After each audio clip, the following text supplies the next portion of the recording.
Welkom by hierdie oordeenking. As jy dalk op die oomblik deur 'n rowwe tyd gaan, mag die gedagtes wat ek deel dan aan jou nuwe moed, krag en dapperheid gee. Daar's tye in ons lewens wat ons eenvoudig weerloos, oorweldig voel, ontsteld is. Dit mag wees dat daar 'n klomp onverwagte, onbeheerbare dinge oor ons pad gekom het, die een tsunami op die ander oor ons spoel. Soms is die oorsaak van hierdie emosies ander mense, van wie ons dalk onbegrip, onregverdigheid en onsensitiewe aanvalle beleef. Ja, miskien het jy ook al gevoel soos ek, toe ek hierdie gebed geskryf het. Here, die wind is uit my seile. Ek het nog op redelike rustige water gevaar, toe my lewe ewe skielik 'n ander wending inneem, en ek geen verweer het teen die sterk winde wat oor my waai nie. U weet waarvan ek praat. U ken my intensies, my behoefte aan vrede, my probeer reg doen. U ken die golwe van ontsteltenis in my wanneer slegte dinge gebeur, probleme seevier, mense met harde skoene op my hart trap.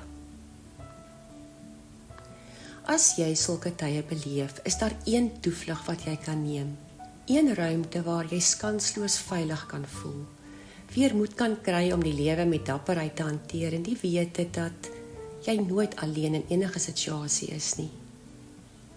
Die woord gee so baie beloftes vir ons, veral vir sulke tye. Hoor net die aangrypende woorde en waarhede in byvoorbeeld Sagaria.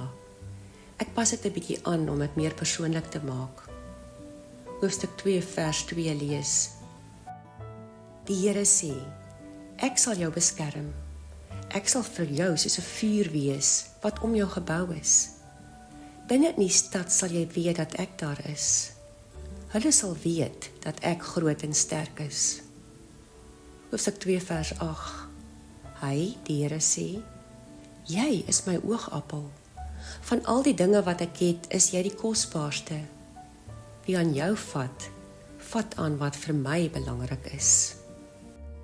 En dan in hoofstuk 4 vers 6 tot 7 hoor ons die belofte. Jy sal nie suksesvol wees deur militêre mag te gebruik nie. Dit sal jou ook nie help om op jou eie krag staat te maak nie. Dit is die Gees van die Here wat vir jou sukses sal gee. Dit is wat die Here sê. Geen probleme sal in jou pad staan nie. Al voel dit soos 'n berg wat in jou pad staan, dit sal gelyk gemaak word soos 'n plat vlakte. Mag hierdie beloftes jou vandag versterk, aan jou vrede en troos gee en aan jou die moed gee om die lewe met al sy uitdagings met dapperheid te hanteer. Kom ons bid.